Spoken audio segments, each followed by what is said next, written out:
A graça e a paz do Senhor Jesus, amadas irmãs, amém? É uma alegria estar com vocês.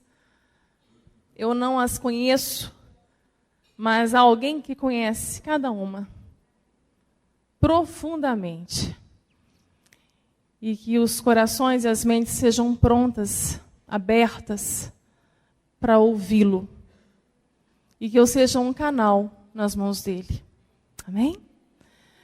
Antes de iniciarmos, nós temos um tempo programado. A pastora Paula me permitiu passar um pouquinho dele. Então, ela me permitiu ir até por volta de meia-noite. Vocês estão rindo de quê? Vocês nem vão perceber, vocês vão ver. Só eu que estou com o relógio aqui, ninguém vai olhar para o relógio. Aliás, nem eu. Onde tem um relógio aqui, pastora? Não tem. Tá. Tem meu relógio está ali, ó, ele veio. O Ares, meu esposo. Ele fica assim para mim, ó, quando está na hora de terminar. Mas eu vim com esse vestidinho amarelo, em homenagem a uma pessoa. Porque eu só estou aqui em Uberlândia por causa desse vestido amarelo. Vocês acreditam nisso? Deus é Deus de estratégias. Deus é Deus de detalhes. Há um videozinho meu, pequenininho, de 7 minutos, que rodou no Face, o WhatsApp. E alguém viu esse videozinho e só abriu porque o vestido era amarelo. E essa pessoinha linda, quando abriu, ela começou a ouvir e Deus tocou no coração dela. E a Marielle, então, fez contato comigo.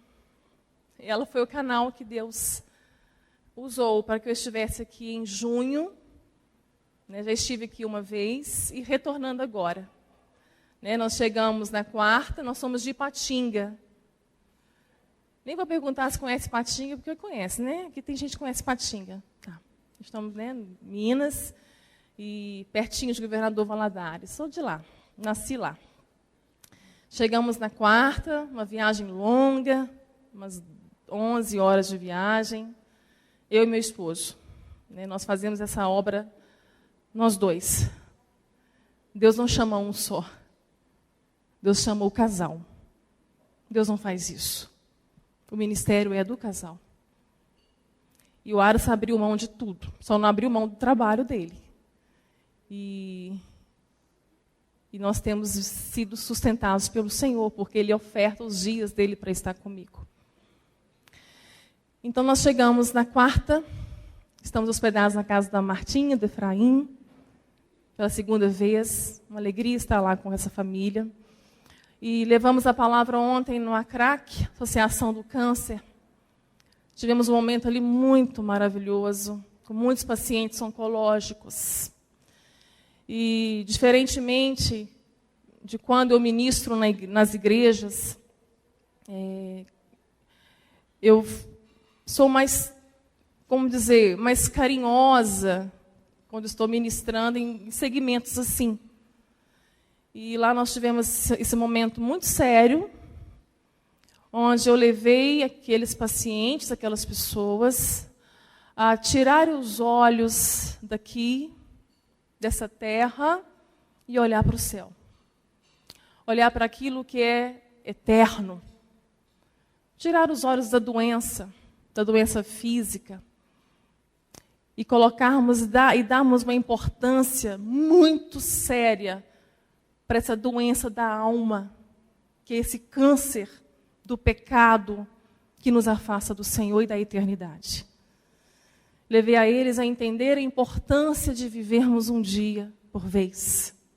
E como diz o Padre Léo, viva um dia por vez.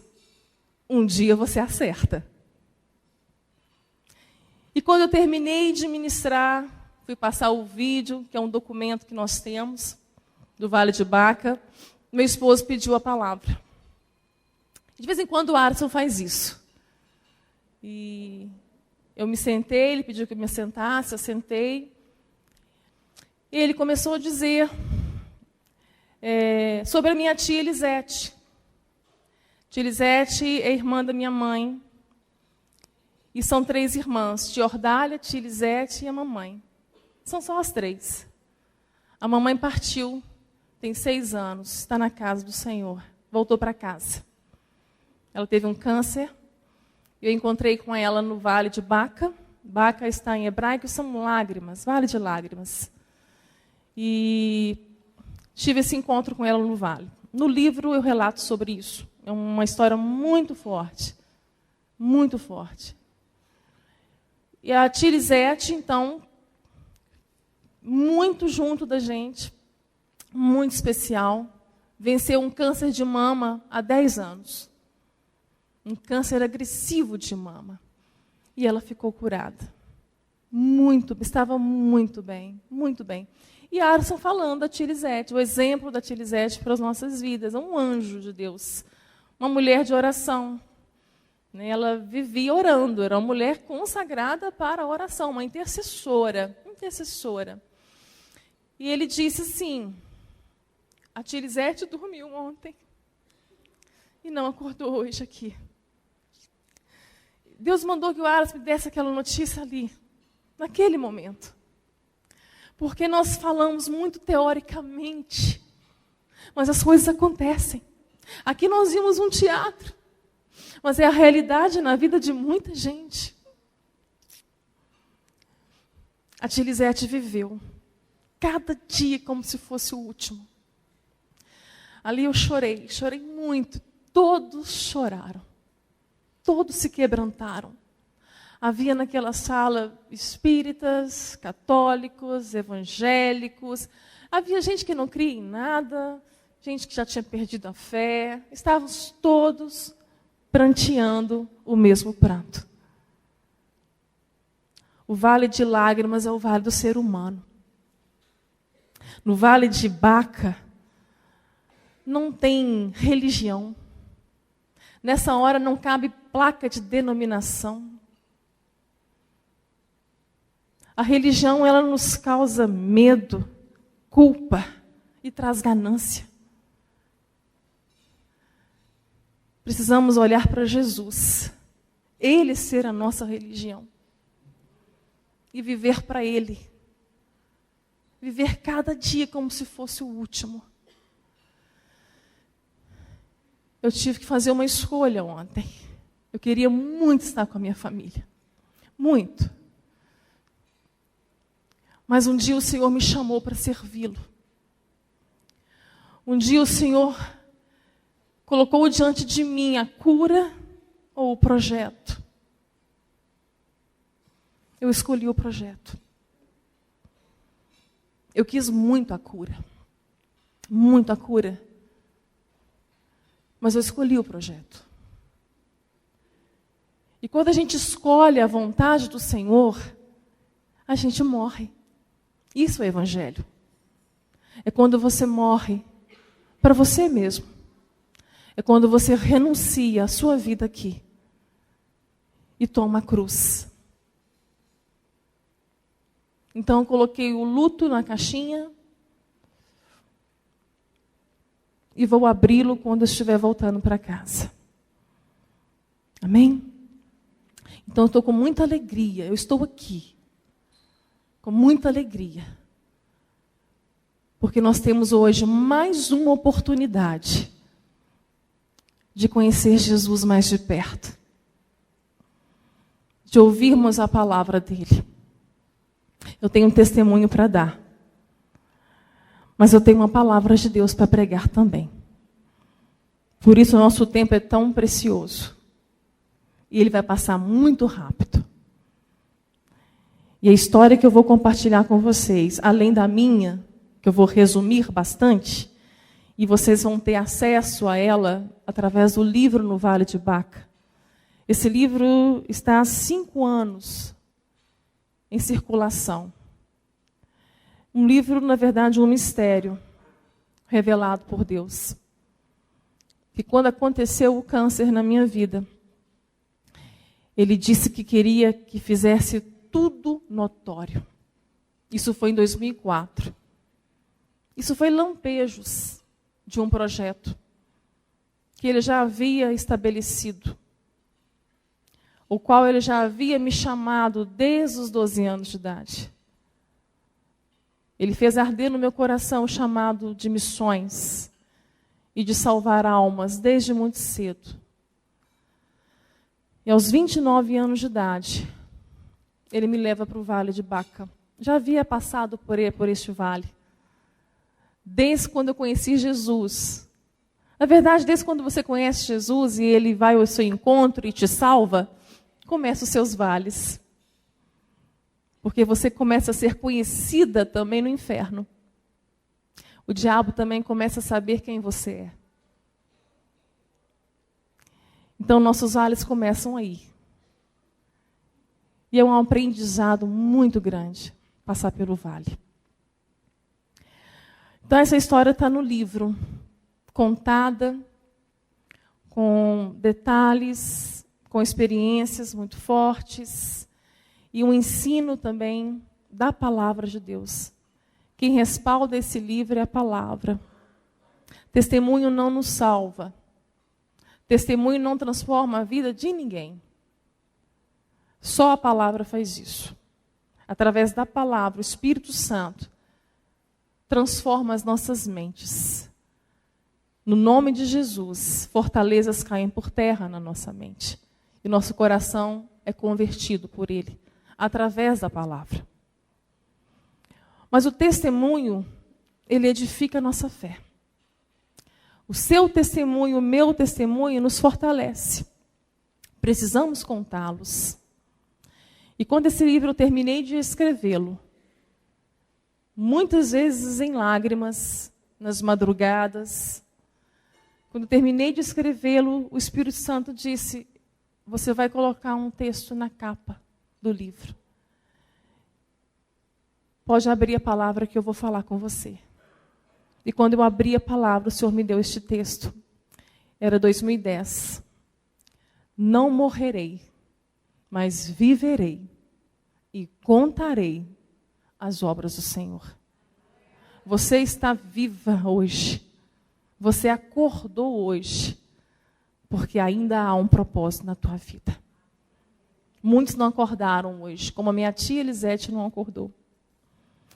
E eu vivo esse lema: se eu acordar amanhã aqui, Deus acorda comigo. Mas se eu não acordar amanhã aqui, eu acordo com Ele. Essa é a esperança do crente. Essa é a esperança de quem nasceu de novo. A minha esperança está nele. Então o livro, ele está há 5 anos, já está na 3ª edição, indo para a 7ª tiragem. Mas eu peço a Deus que não vá para a 7ª tiragem, porque eu preciso reescrevê-lo para lançar a 4ª edição ainda no ano que vem. É isso que está no meu coração. O livro é uma oferta missionária.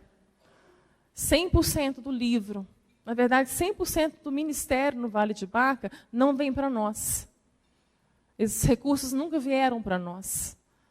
Há 5 anos que nós direcionamos ofertas de livros, oferta de qualquer forma que chegue nas nossas mãos. Nós direcionamos para onde o Senhor nos revela. A 1ª edição foi para Casas de Recuperação, onde eu dei apoio por 1 ano e meio a dependentes químicos. E da 2ª edição em diante, as tiragens, até 2015, nós sustentamos quase 500 crianças em Pucallpa, no Peru. Crianças indígenas, crianças de favelas. E fizemos ali, através desse ministério, através desse livro, uma obra maravilhosa. O Espírito Santo fez uma obra maravilhosa naquele lugar. Só que em 2015, em dezembro, o Senhor manda parar e enviar recursos para o Brasil.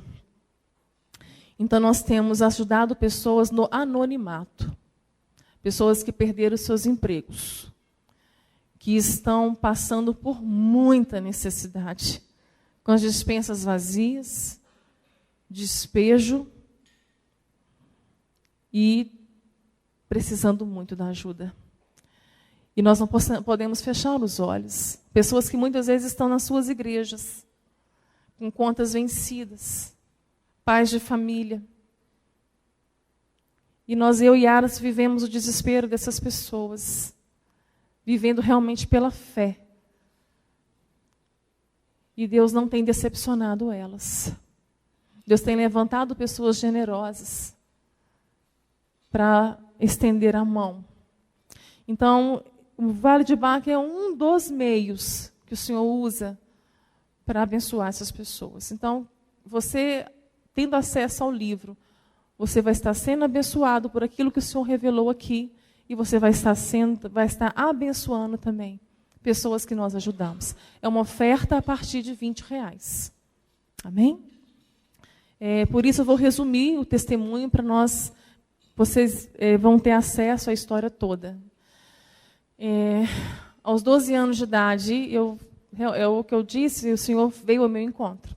Aos 10 anos de idade, meu pai pregou o evangelho para mim. Eu não converti em nenhuma igreja. Meu pai apresentou Jesus para mim. Aos 12 anos de idade, eu desci as águas, e foi aos 12 anos que eu tive o chamado de missões. Na adolescência, muita coisa aconteceu na minha vida. Houve perdas de identidade com Cristo, onde eu sofri muito, muito. Como eu disse, o diabo já conhecia o chamado e ele estava muito perto, como está muito perto de todos nós. Então, a adolescência foi uma fase muito difícil. E aos 16 anos, firme no Senhor novamente, confirmado o meu chamado, eu iria para Jocum, um sonho de servir na Albânia, um país muito pobre da Europa e perseguido. Houve novamente um desvio. E dessa vez na vida afetiva. E eu sempre enfrentei esse problema na vida afetiva. Havia uma carência muito grande, uma carência emocional, uma dependência emocional que tem destruído a vida de muitas mulheres, de muitas pessoas. E nesse momento eu conheço um rapaz, um ímpio, 10 anos mais velho do que eu, e nós nos apaixonamos. E nos casamos. Esse casamento foi um casamento de 4 anos, onde eu sofri muito, porque aí já não estava mais na presença do Senhor. Eu havia saído da casa do Senhor, não mais congregava. E eu sentia muita saudade de Deus. Eu ia muitas vezes para a porta fechada, colocava a boca no chão, chorando, falava: Senhor, salva meu marido. Salva meu marido que eu volto para o Senhor. Uma barganha, né? Uma troca. Se o Senhor salvar o meu marido, eu volto para o Senhor. Só que eu não estava ainda entendendo que eu era o instrumento de Deus mais próximo daquele marido para que ele fosse salvo. Eu não tinha testemunho para que o meu marido fosse salvo. Eu sabia o que eu devia fazer, mas eu não tinha forças para fazer. E eu respirava aquele marido. Eu vivia em torno daquele marido. Aquele marido era a minha vida. Nós já tínhamos uma filhinha, eu casei grávida. Casei aos 17 anos de idade. A Luana com 2 anos de idade, já com quase 4 anos de casada. Chorando aos pés do Senhor. Sofrendo o adultério, sofrendo a mentira, a infidelidade.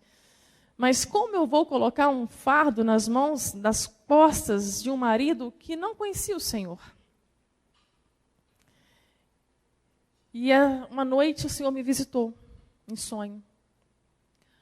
Neste sonho eu corria, literalmente eu estava correndo do inimigo das nossas almas. O que o diabo veio fazer, ele sabe fazer muito bem. Matar, roubar e destruir. Ele não brinca de ser diabo. Nós brincamos de sermos crentes, mas ele não brinca de ser quem ele é. E no sonho eu corria. E quando ele estava para me alcançar, aparece um anjo do Senhor no sonho e fala: Maristela, tira do lugar que é de Deus quem você colocou. Tira agora. E era o marido. Eu havia colocado o marido no lugar de Deus. Eu estava com um ídolo no meu coração. E o anjo dizia: você está em pecado de idolatria. Tira agora. E foi tão rápido, que tira e entrega para o Senhor. A idolatria era tão grande, que eu não dei o marido para o Senhor no sonho. Eu dei a Luana. Eu dei a nossa filha. Eu não podia viver sem o marido. Esse foi o sonho.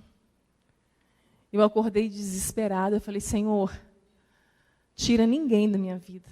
Não tira, Senhor. Eu volto para o Senhor hoje. Cheia de temor e tremendo. Peguei a minha filhinha e voltei para a igreja. Na igreja eu encontrei forças para caminhar de novo. Encontrei apoio em casais maduros, espirituais, que estenderam a mão para mim e me ajudaram naquela caminhada. E foi acontecendo algo maravilhoso. O Espírito Santo novamente produzia o fruto dele dentro de mim. E esse fruto dentro de mim começou a transformar a minha casa num lar. Não mais edificado na areia, mas edificado na rocha. O marido nunca pisou na igreja, mas ele foi para Jesus, através do meu testemunho. Muitas vezes sem abrir a boca. Com virtudes do Espírito Santo, que nós tanto precisamos. Mansidão. Precisava me tornar uma mulher mansa. Eu era muito atrevida, muito brava, mandona. Aí a mansidão foi tomando conta. Domínio próprio, alegria, paz de espírito. O marido foi percebendo aquilo. Que mulher é essa que eu tenho em casa? Não é a mesma. E ele foi sendo atraído para Jesus. Eu pude ver meu marido sendo transformado. 3 meses se passaram. O Senhor me deixou viver 3 meses de um casamento que eu poderia ter vivido desde o primeiro dia, se eu não tivesse me afastado da cruz, se eu não tivesse me afastado do Senhor, da presença dEle. E num dia, numa manhã, eu estava aborrecida com ele, com alguma coisa, não me lembro. E nós acordamos, ele acordou para trabalhar. Nessa época eu estudava. Eu não queria nem cumprimentá-lo, não queria nem dar tchau para ele. Estava realmente aborrecido com alguma coisa. Só que nesse dia foi muito marcante o que aconteceu. Eu olhei para ele, ele olhou para mim. Ele disse: eu te amo, amor. Eu falei: eu também te amo, amor.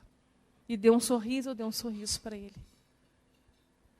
Foi o nosso último eu te amo. Foi o nosso último sorriso. Ali nós estávamos nos despedindo, para um dia nos encontrarmos na eternidade, junto com aqueles que partiram. Naquela tarde, Deus permitiu que aquele marido morresse de uma forma muito trágica. E o Senhor o levou. Eu fiquei viúva aos 21 anos de idade. A Luana estava com 2 anos e 6 meses. Eu falei: Senhor, me cura. Me cura para que eu faça uma escolha com sabedoria. Porque eu entendia que Deus tinha um casamento para mim. Eu estava muito nova. Meu pastor me chamou no gabinete dele e falou assim: Maricela, você tem que casar de novo. Eu falei: pastor, tão cedo. Eu preciso agora cumprir meu chamado. Eu preciso sair e ir pregar o evangelho. Eu não posso ficar mais aqui. Foram 4 anos que eu perdi sem servir o Senhor. Eu preciso cumprir meu chamado. Ele falou assim comigo: você vai cumprir seu chamado, mas você vai casada. Eu pensei assim, talvez daqui a 5 anos, 10 anos. Só que, na verdade, meu marido já estava planejado mesmo por Deus, meu segundo esposo. E ele era amigo do nosso pastor. E o nosso pastor sabia que ele estava interessado em mim. Por isso meu pastor já me chamou para o gabinete, já induziu ali que eu tinha que casar e que eu tinha que ir casada. Só que eu nunca imaginei que o meu esposo estava já na igreja. E quando o Ariston me viu pela primeira vez, eu estava casada. Ele olhou para mim e perguntou para um amigo, quem é aquela moça? Aí o Fábio disse para ele, Ariston, é a Maristela, mas ela é casada. Ele, então tá. Aí do tempo que eu tinha voltado para o Senhor. E passou uns meses, eu fiquei viúva. Ariston só esperou um pouquinho. E 6 meses depois a gente estava namorando. Com 1 ano nós estávamos casados. Deus tinha pressa. Porque aos 29 anos de idade, vivendo um relacionamento intenso com o Senhor, eu tive uma convulsão muito forte. Eu nunca tinha tido nem dor de cabeça. Trabalhava como cabeleireira, já tinha meu salão, meu estúdio. Ariston trabalhava e continuou trabalhando como representante. E uma vida normal, ativos na igreja. 6h30 da manhã, uma convulsão, no domingo de manhã. E o Senhor acorda o Ariston. Porque se ele não visse aquela convulsão, essa doença é silenciosa. E a convulsão, meu médico disse que foi o ponto de partida para que pudéssemos cuidar e tratar. Ao fazer o exame, a primeira ressonância, eu perdi o chão com o resultado dentro do consultório do médico. Era um tumor no cérebro. Aos 29 anos de idade, com 2 filhas. A Sara tinha 3 anos. A Luana tinha 11 anos. Meu chão sumiu. Do Ariston também. Foi a pior notícia que recebemos. Na verdade, dentro de um consultório médico, eu acho que essa é a pior notícia. Um dia eu perguntei para o oncologista, o doutor Alfredo, doutor Alfredo, qual a parte mais difícil da sua profissão? E ele, dá a notícia. Eu falei, para nós é recebê-la. Mas quando nós saímos do consultório, eu e Ariston, sem darmos uma palavra, não cabia ali, naquele momento, nenhuma palavra. Nós entramos no carro. Ariston deu a partida no carro. Quando ele foi para sair, ele teve que frear o carro para não bater num carro da frente, que simplesmente parou. Mas Deus parou aquele carro da frente, para que eu levantasse a cabeça ali mesmo, ficasse com ela bem erguida e nunca mais deixasse ela baixar novamente. Porque ele havia de me dar um presente naquele momento. Ele falou conosco no vidro traseiro daquele carro. Havia um adesivo. E naquele adesivo estava escrito, tudo posso naquele que me fortalece. Nunca pus aquele adesivo no meu carro. Eu sabia que era o Senhor nos falando que não era na minha força, não era em nada que nós tivéssemos, em nada. Eu tinha que me desconstruir totalmente da minha força para poder passar por este vale. E aprender desde ali que com a força de Cristo Jesus eu posso, você pode enfrentar, superar e vencer qualquer situação. Na força de Cristo Jesus. Quando eu pedi ao Senhor o nome do livro, Ele revelou esse nome, no Vale de Baca. Eu não sabia o que era isso. Está em Salmos 84. Na hora que ele soou no meu ouvido, no Vale de Baca, eu falei, Senhor, que nome feio para um livro. Mas eu cheguei em casa, abri minha internet e fui pesquisar. E eu chorei muito. Porque ele diz assim, muito feliz é o homem, mas é muito feliz. Bem-aventurado o homem, cuja a força dele está em Deus. e que o coração dele é peregrino. Ou seja, muito é feliz quando você entende que você está aqui, mas você não é daqui. Nós estamos atravessando esse vale. Não é uma opção atravessá-lo. Deus nos leva para o vale, porque é no vale que nós vamos aprender quem Ele é. É no vale que nós vamos ter uma fé verdadeira e não mais crença. Uma fé que nos leva realmente a descansar nele. Não mais na nossa fé, não mais na nossa crença, mas uma fé que me leva a conhecer quem Ele é. Então, muito feliz é este homem que a força não está no dinheiro, que a força não está no poder, não está na sua fama nem no seu status, não está nos seus bens materiais, não está na sua empresa, não está no teu corpo, muito menos na tua saúde. Porque tudo isso passa. Mas muito feliz quando você descobre que você é fraco, mas tem um Deus que te faz forte. Diga o fraco, eu sou forte. É somente no Senhor. Como ele ensinou ao apóstolo Paulo. Paulo, a minha graça te basta, Paulo. Paulo orou por 3 vezes para tirar aquele espinho da carne dele. Eu creio que seja uma enfermidade. A enfermidade nos perturba, principalmente quando tem dor envolvida. Por 3 vezes ele orou. E por fim o Senhor respondeu, a minha graça te basta. Porque o meu poder ele vai se aperfeiçoar, Paulo, na sua fraqueza. Você precisa entender que você é fraco, Paulo. Mas eu sou forte.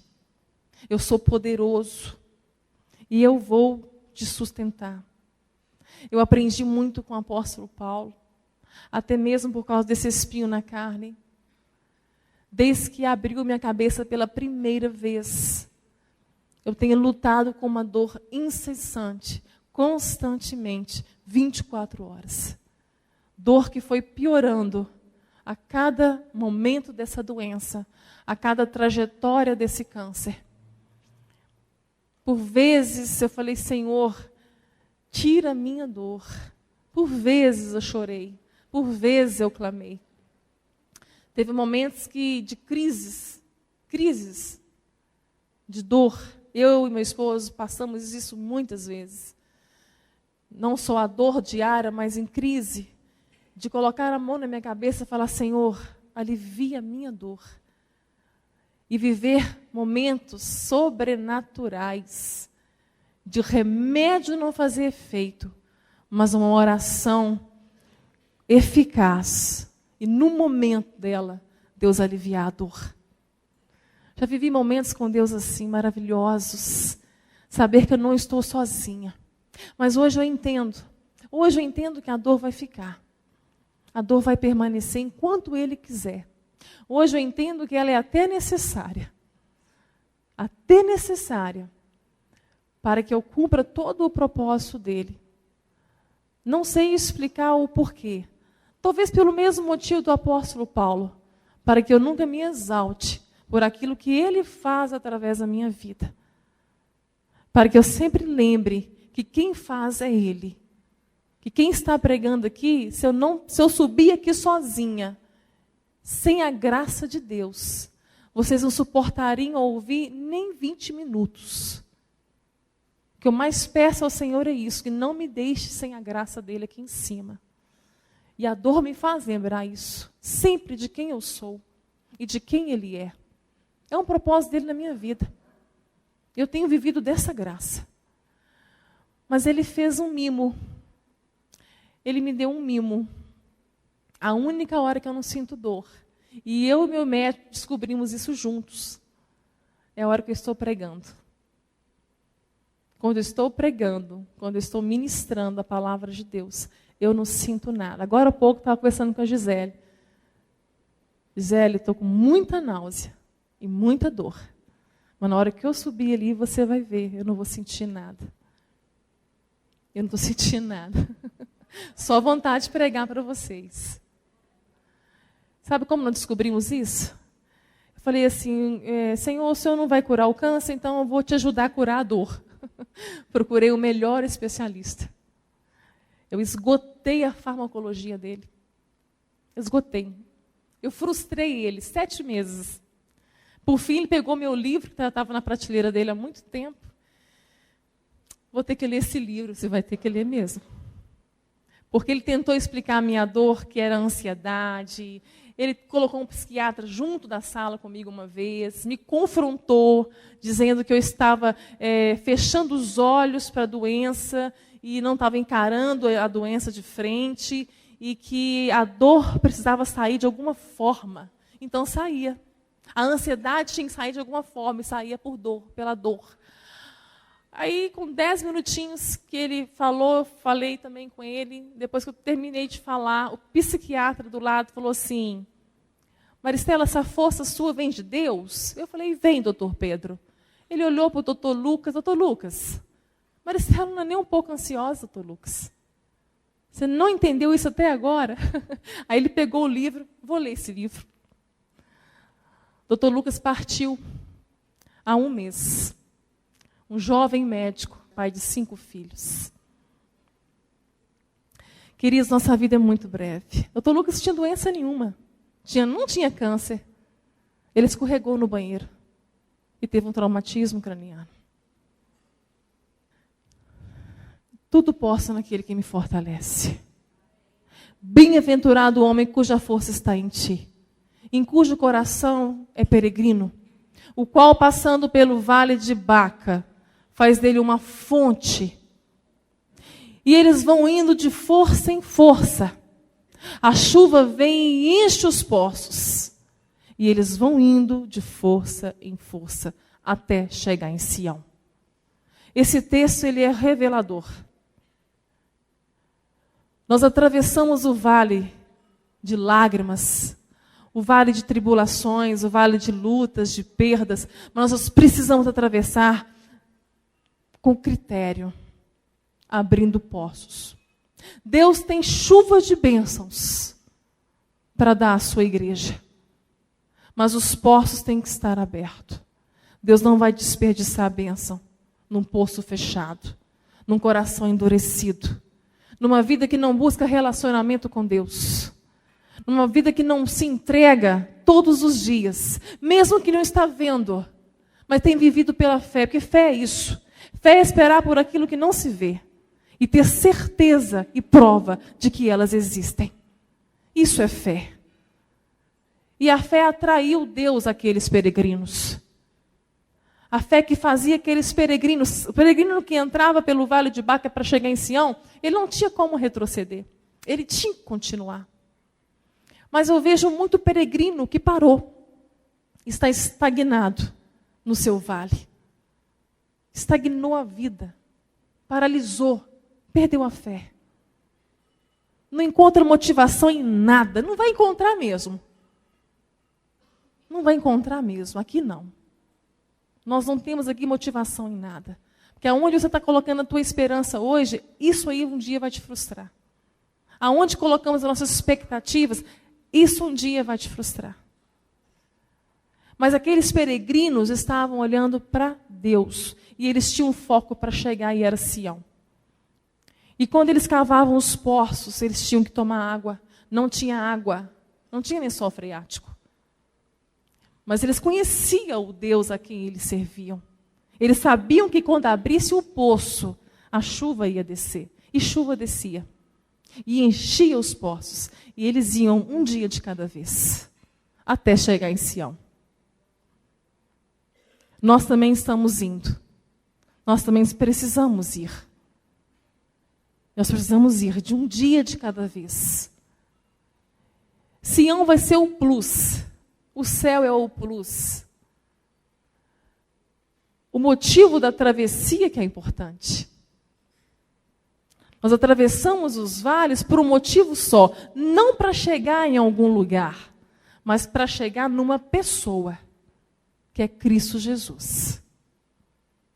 E todas as coisas cooperam para o bem daqueles que amam a Deus, que são chamados segundo o teu propósito, quem Deus conheceu e predestinou e escolheu para que chegasse à imagem de Cristo. Então o propósito é esse. Então o seu vale tem um propósito. O teu vale, a tua tribulação, a tua luta, o teu sofrimento, que muitas vezes você está abortando projetos de Deus no sofrimento, murmurando, endurecendo o coração, virando as costas para Deus. Saiba que este sofrimento, permitido por Deus, claro, salvo, muito sofrimento nós causamos por más escolhas, por não termos a direção de Deus, mas até esse sofrimento Deus não desperdiça. E quando nós nos arrependemos dessas escolhas, sofrimento que nós causamos, nós voltamos a sofrer nas mãos dele, mas sofremos seguros. Mas há um sofrimento permitido por Deus. E o apóstolo Paulo diz que essas tribulações, ele nos ensina que nós não devemos nos alegrar somente com a glória de Deus, alegrarmos somente com a bênção de Deus, mas nos alegrar também com as tribulações. Porque as tribulações, elas produzem em nós a paciência. A paciência, a experiência. Você passou pela tribulação, ela produziu paciência. E a paciência vai te fazer ter uma fé experimentada. Vai trazer experiências para a sua vida com Deus. E a experiência vai produzir esperança. Esperança não mais neste mundo, mas em Cristo Jesus. E a esperança não nos decepciona. Esta esperança não. Porque Deus derramou o seu amor por meio do seu Espírito Santo dentro de nós. E Tiago também diz: alegrai-vos quando passardes por muitas provações, porque a prova da vossa fé produz paciência. Paciência, amados. Sede pacientes na tribulação. Alegrai-vos na esperança. Perseverai na oração. Então, é permissão de Deus o sofrimento? Sim. Uma vez me perguntaram, mas Deus permite o sofrimento, Maricela? Claro. A nossa fé precisa ser forjada agora. Forjada no fogo da provação. Se a fé não foi experimentada, queridas, quando o Filho do Homem vier à terra, achará fé? Achará fé no teu coração? Não tem outra forma de experimentar a tua fé. Não tem outra forma de Deus se revelar a você, se não for através do seu sofrimento. É isso que Deus está fazendo conosco. E nós precisamos aprender isso. Aí nós vamos chegar, não num lugar, nós vamos chegar em Cristo, que tudo vai cooperar para isso. Esse é o nosso bem. Qual que é o nosso bem? Tudo coopera para o meu bem. Qual que é o nosso bem? É a imagem de Cristo em nós.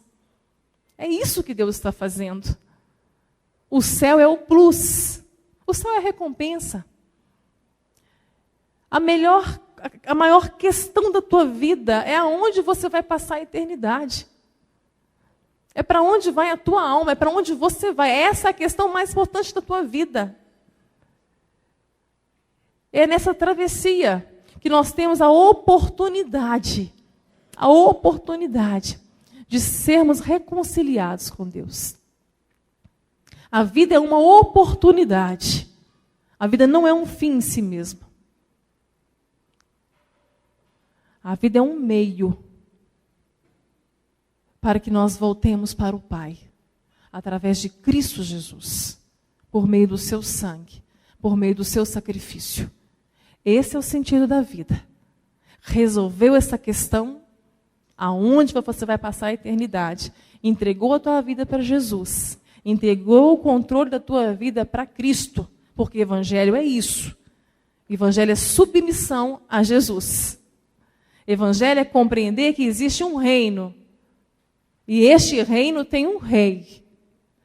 E a esse rei eu devo submeter-me. Este é o Evangelho. É muito simples. Se você quiser, tome. Negue-se a si mesmo, renuncie, tome a tua cruz e me siga. Tem gente que acha que cruz é o marido, né? Ele pode ser um fardo. Acha que cruz é a sogra, é a cunhada, é o filho que está dando trabalho. Mas não, cruz não é isso não. Os romanos colocavam o pior que eles tinham na cruz. Ali eles colocavam bandido. Eles colocavam criminoso, ladrão, homicida.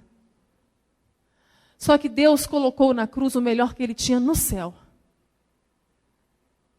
E Jesus se entregou na cruz, ele tomou a cruz dele e se entregou nela por nós. Ali ele nos amou. Ali ele nos perdoou. Ali ele sofreu por nós. Quando ele te faz o convite, toma a tua cruz e me siga, é você fazer o mesmo. A graça te salvou. Pela graça nós fomos salvos. Por meio da fé. Mas a fé agora que está no nosso coração, que está no teu coração, não é mais para você. A fé que te salvou é a fé que te transforma. E a fé que te transforma é o que te faz tomar a cruz e viver para o próximo. Se entregar para o próximo. Amar o próximo. Esta cruz decide a nossa eternidade. Quando aquele doutor da lei questionou Jesus, mestre, o que farei para herdar a vida eterna? Sim, ele está preocupado com a questão mais importante da vida. Aí Jesus, você é doutor da lei? Como você interpreta a lei? Aí ele respondeu, amar a Deus de todo o coração, de toda a tua alma, com toda a tua força, e ao próximo como a ti mesmo. Resumiu a lei. Aí Jesus falou assim, muito bem, faça isso e viverás a vida eterna. Olha só, não é herdar a vida eterna, é vivê-la. Quem está em Cristo já está vivendo a vida eterna. Quem está em Cristo não há mais doenças. Pode tê-las no corpo. Mas quem está em Cristo já está na eternidade. E na eternidade não há mais doença. Não há mais morte. Nós vamos viver isso por inteiro, um dia. Teremos um corpo glorificado. Mas faça isso e viverás agora a vida eterna. Aquele religioso que conhecia bem a lei, sabia bem a lei, conhecia bem mesmo, ele ficou... Eu não sei o que aconteceu ali naquele momento com Jesus e ele. Mas alguma coisa aconteceu. Que Jesus não perguntou nada para ele, e ele responde assim, mas quem é meu próximo? Quem é o meu próximo? E Jesus conta a parábola do bom samaritano. E no final você é próximo de quem? Não é quem é o seu próximo, você é próximo de alguém. Quem? Qualquer pessoa que precisar de você e do seu amor e do seu perdão. E isso define onde você vai passar a vida eterna. Mas isso é fruto do amor. Isso é fruto de salvação. Isso é fruto de fé. Como bem explicado Tiago e também apóstolo Paulo. Obras não te salva. Fazer caridade não te salva. Sua boa intenção não te salva. A tua salvação foi de graça. Você não pode fazer nada para ser salvo. A única coisa que faz é você crer. Você crer e abrir o teu coração para que Jesus entre nele. É só isso que você pode fazer. E mediante isso, a fé que te salvou, a fé que vai te transformar numa pessoa melhor. Numa pessoa que vai produzir obras naturalmente. Não mais para ganhar o céu, não mais para ganhar qualquer coisa, mas simplesmente porque você está na videira, você é vara e você produz fruto. Permaneceis em mim e dareis muito frutos, porque sem mim nada podeis fazer. Nada podeis fazer. E se permanecerdes em mim, as palavras estiverdes em vós, pedireis tudo o que quiseres e eu farei. Mas esse tudo de quem está em Cristo, há uma comunhão, uma intimidade tão grande que vai pedir justamente aquilo que Deus quer te dar. Porque teu coração não deseja mais para você. Pedis e não recebeis, porque pedis para o teu próprio deleite. Então o Senhor, sim, Ele tem bênçãos para te dar. Ele pode fazer tudo, e tudo é possível ao que crê. Mas o poder não está em quem crê. O poder está em quem faz. Então, porque eu sei que Deus pode, eu passo a crer que tudo é possível. E Ele vai fazer, segundo a vontade dEle para a minha vida. Isso tudo foi sendo construído na minha vida, nesse vale de câncer. E Deus revela que havia um projeto na minha enfermidade. E o projeto era pregar o Evangelho. Só que eu não sabia como. Seria no vale da enfermidade, ainda era muito novo. Então tirou o primeiro tumor.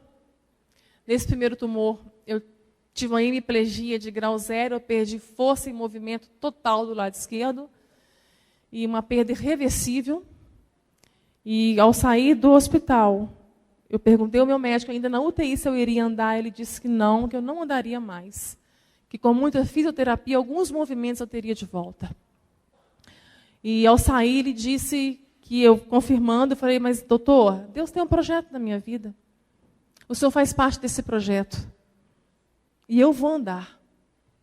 E ele segurou firme a minha mão e disse assim, então eu quero ver você andando em 30 dias. Isso era impossível.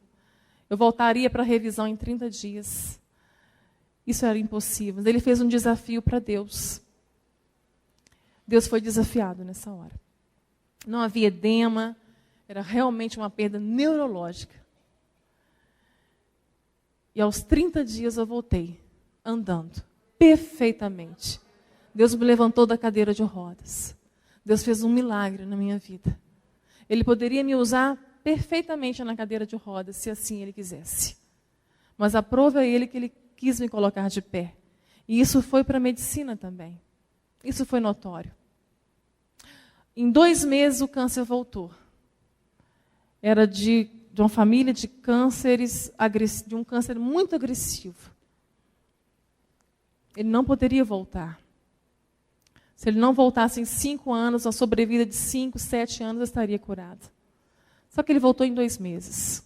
E poderia ser o último grau, numa recidiva. Já era maligno e poderia ser já em último grau. Só que o meu médico não deixou que eu soubesse. Passou 1 ano e meio, 3 ressonâncias semestrais. E na 3ª ressonância, no final do ano de 2005, eu estava na igreja, era quinta-feira, e a minha ressonância ia chegar na sexta-feira por Sedex. E eu recebi uma oração naquele dia, naquela noite. Deus usou um servo, usou um vaso, para dizer assim para mim, filha, não te esqueças que eu sou o Deus do impossível, que eu sou o Deus de milagres, mas o meu projeto não acabou. Ele está sendo estabelecido na sua vida. Descansa em mim. Não te esqueça, porque a gente esquece. A gente esquece. Quando a tribulação passa, quando a prova acaba, a vida segue e a gente se esquece.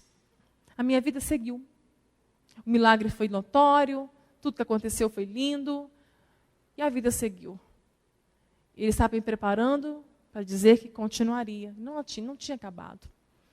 Eu sabia então o que estava por vir na sexta-feira. Eu abri o Sedex. Aí eu soube da recidiva.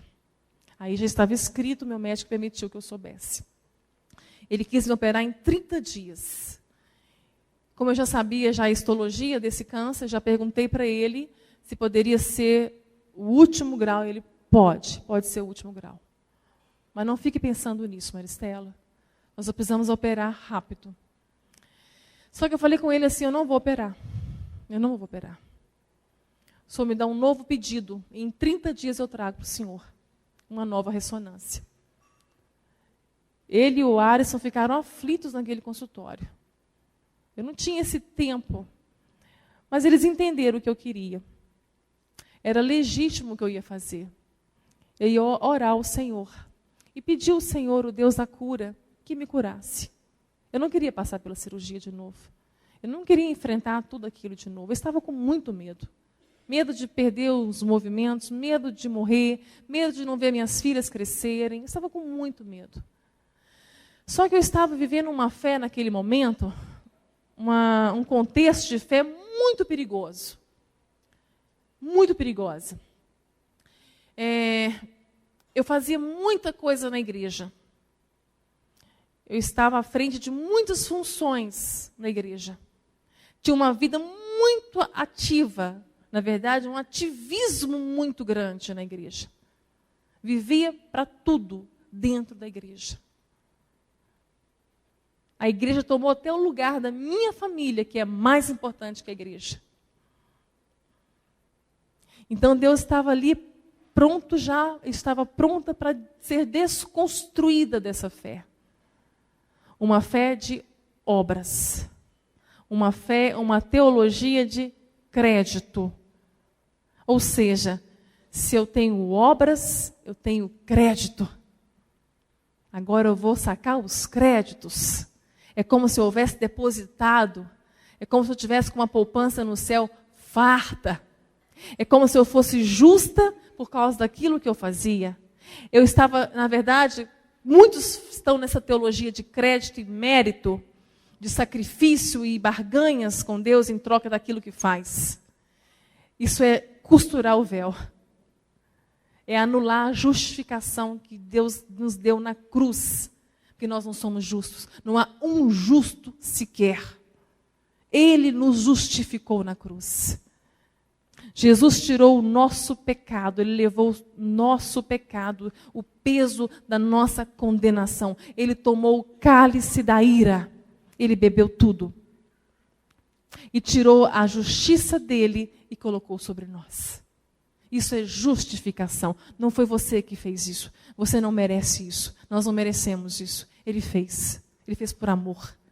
Por isso que não tem nada que você faça para ser salvo. Nada, a não ser dizer, Senhor, eu me arrependo dos meus pecados. Eu me arrependo. Muda o meu coração, transforma a minha vida. Não quero mais ter força em mim mesma. Tira o orgulho do meu coração que não me deixa entregar a Ti o controle da minha vida, da minha casa, do meu casamento. É isso que você pode fazer. É se humilhar diante do Senhor. Porque Ele fez tudo já. Ele já fez. Só que na teologia do mérito e do crédito, você não vê isso. Você acha que precisa fazer muita coisa. E muitas vezes seus líderes te ensinam isso. E levamos fardos pesados para dar conta de entregar pronto. Quantas vezes deixei minhas filhas e meu esposo por causa da instituição? Quantas vezes eu fiz coisas que Deus não me pediu para fazer? Já fazia mais para agradar aos homens. Não parava para pensar se Deus estava agradando. Era tão óbvio e a gente não consegue ver. Hoje tem muita gente despertando dessa teologia de crédito, enxergando o verdadeiro evangelho. Que no verdadeiro evangelho a primazia de Deus é a sua família, é a sua casa. O que adianta você ganhar o mundo inteiro e perder a sua família? O que adianta você fazer milhões de coisas para Deus e não ter relacionamento com Deus? Um paradoxo, né? Eu fazia muita coisa para Deus, só não sobrava tempo para Deus. Os 30 dias passaram assim. Pai, o Senhor tem 30 dias para me curar. O Senhor entendeu bem, Pai? O Senhor tem que me curar. Eu não posso viver sem a cura. O Senhor precisa me curar. Eu tentei convencer a Deus por 30 dias que Ele tinha que me curar. Eu já estava convertida, Deus que tinha que converter. Meu coração já tinha convertido para a cura.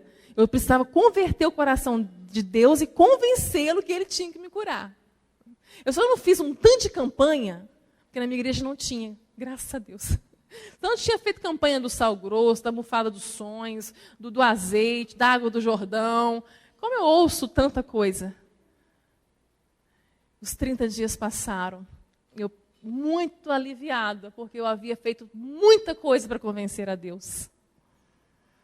Fui buscar a minha vitória.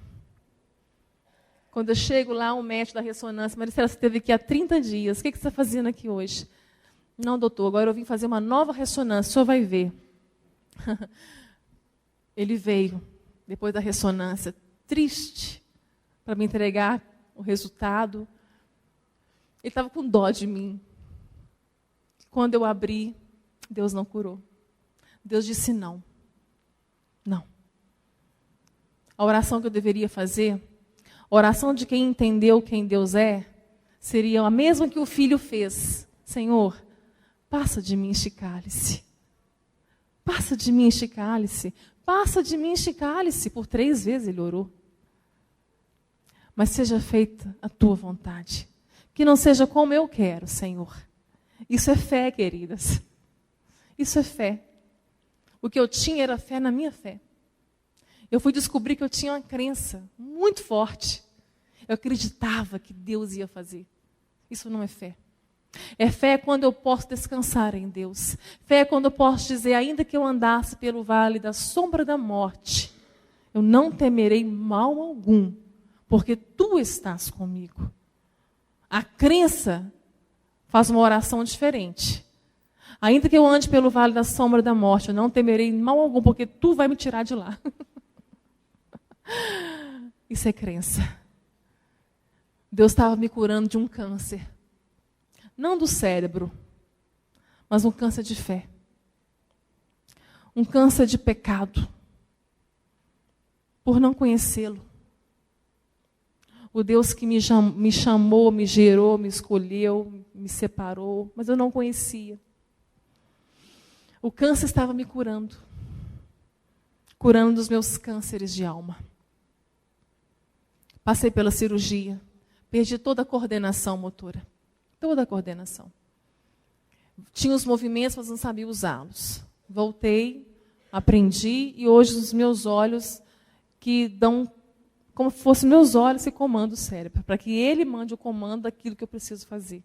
Hoje eu faço isso rápido. O tempo passou. A vida seguiu. A cada 3 meses uma ressonância. A cada 3 meses uma ressonância. No final de 2007, era aniversário de 15 anos da Luana. Estávamos muito felizes por vê-la fazer 15 anos. Era um presente de Deus para a minha vida. E era a semana da ressonância. Naquela semana, eu não fiz a ressonância. Fomos comemorar o aniversário da Luana. Na outra semana, eu fiz a ressonância. Havia o 3º câncer. Por 1 ano e 11 meses, os buracos ficaram limpos. Por 1 ano e 11 meses, eu vivi minha vida como se nunca mais fosse acontecer. E o 3º médico de Belo Horizonte disse assim, Maricela, eu não posso abrir tua cabeça mais. Você vai para São Paulo. E eu fui para São Paulo, um grande hospital, preparado, beneficência portuguesa, nas mãos de um médico excelente, Dr. Salomão Benadu. Meu médico de Belo Horizonte, de Biocor, é Dr. Jair Leopoldo Raso, um dos melhores médicos do Brasil. E ele me mandou para as mãos de Salomão Benadu. E quando eu cheguei no consultório dele, passei por uma equipe multidisciplinar. Ele disse assim, Maristela, você está há 5 anos da sua enfermidade. Em 5 anos houve 3 recidivas. Mas em 5 anos, chega ao grau mais alto da malignidade dela. Nós não podemos abrir tua cabeça. Nós não podemos saber qual é o 3º. nós vamos fazer radiocirurgia para cercar essas células malignas. Vão ficar cercadas por 2 anos. Mas mesmo assim essas células podem sair, por causa da agressividade. Mas enquanto você viver, você vai fazer as ressonâncias e você vai ver essa imagem. A imagem do terceiro, porque ele vai ficar. Quando ele disse isso, havia sido esquecido uma palavra profética que Deus havia me dado quando ele disse não, em 2005, quando ele não curou o tumor, o segundo. Eu fui para casa muito triste, chorando muito. Eu peguei a palavra e falei: Pai, fala comigo na tua palavra. Me mostra, Senhor, fala comigo qualquer coisa sobre este projeto, sobre essa enfermidade. Eu estava muito aflita. E quando eu abri a palavra, Deus me deu algo profético. Estava no livro do profeta Zacarias, no capítulo 13, nos versos 8 e 9. Estava escrito assim, lá em 2005. As 2 partes serão extirpadas e expirarão, vão sumir. E extirpar era uma palavra escrita 2.500 anos do profeta Zacarias, mas uma palavra que meu médico usava. Eu conhecia essa palavra para extirpar tumores. As 2 partes serão extirpadas e expirarão, mas a terceira parte vai restar. E eu farei passar a terceira parte pelo fogo. A provarei como se prova o ouro.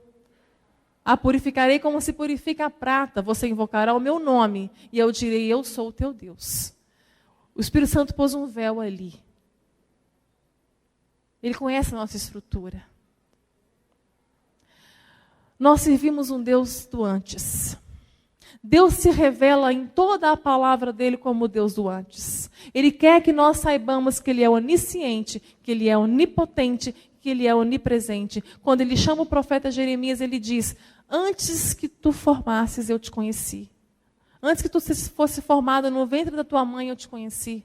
Antes que saísse da madre, eu te consagrei. Ele é o Deus do antes. Ele sabe antes. Ele planeja antes. Ele separa antes. Ele escolhe antes. Ele provê antes. Ele fortalece antes. Ele é antes. Como a Moisés, no Salmo 90, ele diz: antes que tu formaste os montes e criaste o mundo e a terra, tu és Deus de eternidade e eternidade. Deus é Deus do antes. Ele soluciona antes. Ele vê antes. Ele ama antes.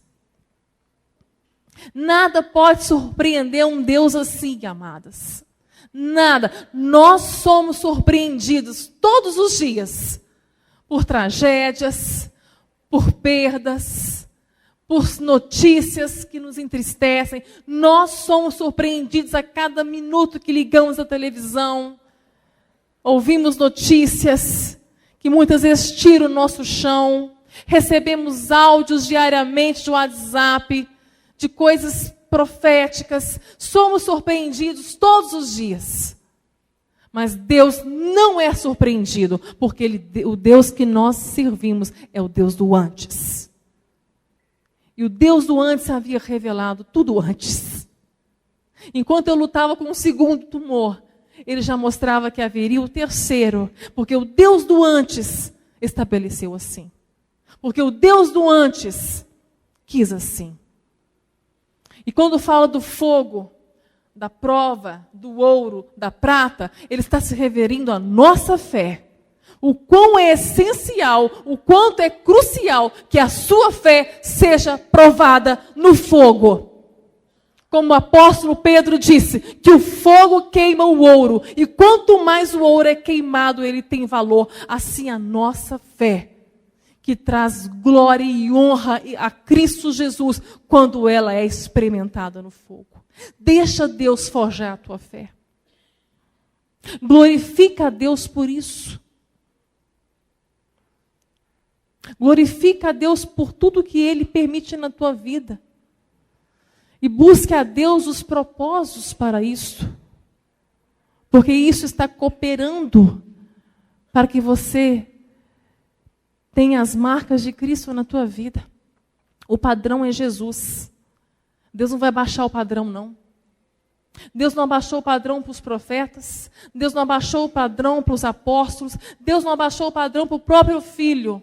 O padrão nosso é Jesus. É Jesus. E nós seremos transformados de glória em glória. Quando há novo nascimento na sua vida, quando há salvação, quando há regeneração, começa um processo de santificação. E esse processo é progressivo. Muitas pessoas que se veem como crentes, continuam vivendo uma vida como de ímpio. Indo para o inferno sem saber. Só porque cumpre uma agenda de igreja. Acha que são salvos. Só porque levantou a mão falando eu aceito Jesus, acha que foi salvo. Mas não há arrependimento. Leva uma vida de ímpio. O estilo de vida é o mesmo do mundo. A casa está destruída, a família está destruída. Ontem eu terminei de dar a palestra no ACRAC.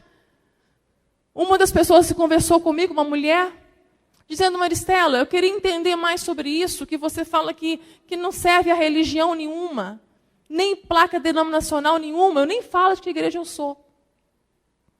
Eu queria entender isso. Como é que eu faço para ser assim? Lê a Bíblia. Estude a palavra. Jesus quer se revelar a você nela. Ele é a palavra. Jesus viu a palavra salpicada de sangue. É Jesus. Há 3 que testificam no céu, Deus, a palavra e o Espírito Santo. A palavra é Jesus. Você quer servir a Jesus? Sem errar? Sem ser induzido por falsos evangelhos? Sem ser levado por desvios doutrinários? Vai para a palavra. E ela começou, pois é, eu tenho muitas experiências com Deus. Eu tenho muitos milagres com Deus. Já recebi muitos milagres de Deus. E falou de qual igreja ela era. Uma igreja que eu sei que só por Deus um dia irei pregar nela, porque jamais esse testemunho vai ser aceito lá. Porque lá Deus tem que curar. Lá, toda doença é do diabo. Lá, a liturgia é um milagre. A liturgia é a prosperidade. Eles recebem milagres? Recebem. Como aqueles 10 leprosos que foram curados. Os 9 iam curados para o inferno. Porque só um voltou. Só um arrependeu. Só um entendeu quem era Jesus. Quando ela disse que recebia muitos milagres, na mesma hora, na mesma bandeja, ela coloca assim para mim, mas a minha família está destruída. Pois é, o milagre não morreu por você na cruz. Não foi o milagre que entregou a vida dele na cruz por você, foi Jesus. Então você vai para a tua casa e vai conhecer Jesus para que a tua família veja Jesus em você. E vai ser uma mulher submissa. Aí eu toquei logo justamente no ponto. Justamente no ponto. O que tem mais destruído famílias, casamentos, é a insubmissão da mulher. Dá até arrepio quando fala sobre isso. O feminismo está em voga. E nós estamos esquecendo que princípios bíblicos são imutáveis. Nunca vão cair. Porque a palavra é eterna. Ela não muda. Quando Deus nos pede algo, Ele não nos pede algo que é ruim para nós. Ele nos pede algo que é bom para nós. E eu entendo a submissão de uma simples forma. A submissão é quando a mulher rompe, se arrepende do orgulho que tem no coração e entrega a Deus o desejo que ela tem de controlar o homem. Simplesmente submissão é abrir mão do desejo de controlar o homem. E Deus nos pediu isso, Deus nos ordenou isso. Há uma promessa de Deus nisso, há saúde nisso. Há família funcional nisto. Há filhos curados nisto. Na submissão da mulher. O marido não precisa merecer a tua submissão. Não é o marido que requer de você a submissão. Se um dia eu me submeter a Cristo, eu vou submeter ao meu esposo. Porque eu entendo pela palavra que é assim que Jesus fez. Que ele é o cabeça do homem e da mulher. Então, se eu me submeto a Deus, automaticamente, por obediência, eu me submeto ao esposo. Em amor. Em amor. Aí meu lar vai ser transformado. Até aquele marido vai ser transformado. Através do seu testemunho. Submissão não é ser capacho. Não é servir em escravidão. Mas tudo isso o Espírito Santo vai te ensinar. Ele vai te ensinar. E quando ela ouviu isso, ela entendeu. Hoje eu entendo, agora eu entendo porque que minha família está assim. Meu marido tem sofrido. Esse é um assunto muito extenso. Seria um culto só para isso. Só para isso. Então, o Deus do antes fez esse milagre na minha vida. E em 2010, o câncer ficou cercado por 2 anos. E eu fiz uma oração ao Senhor e perguntei, falei, Pai, enquanto eu viver, esse câncer vai ficar dormindo? Eu sempre entendi assim, câncer dormindo, quando não está dando trabalho. Ele vai dormir? E eu pedi ao Senhor uma palavra novamente, isso foi 2010. E quando eu abri a palavra, o Senhor disse para mim, Daniel 11, 29. Num tempo determinado virá outra vez. E a última vez não será como a primeira. Em 2012, já era inexplicável estar viva com aquele terceiro câncer. Já havia confundido a medicina. Em 2012, o médico disse, Maristela, você está curada. Essa imagem que a gente vê, isso é uma necrose. Só que eu tinha no meu coração a palavra de Daniel, que viria outra vez. Eu não sabia como Deus ia fazer, eu não sabia como seria, mas que viria outra vez. Então, eu não discuti aquilo com o médico, só guardei a palavra no meu coração. E por 7 anos, o exame de espectroscopia, que mede o movimento do tumor, continuou estável. Por 7 anos dormiu, o que levou a medicina a entender que eu estava curada. Em 2015, numa das espectroscopias, houve uma atividade tumoral. Foi denunciado nesse exame atividade tumoral. Isso alarmou o meu médico.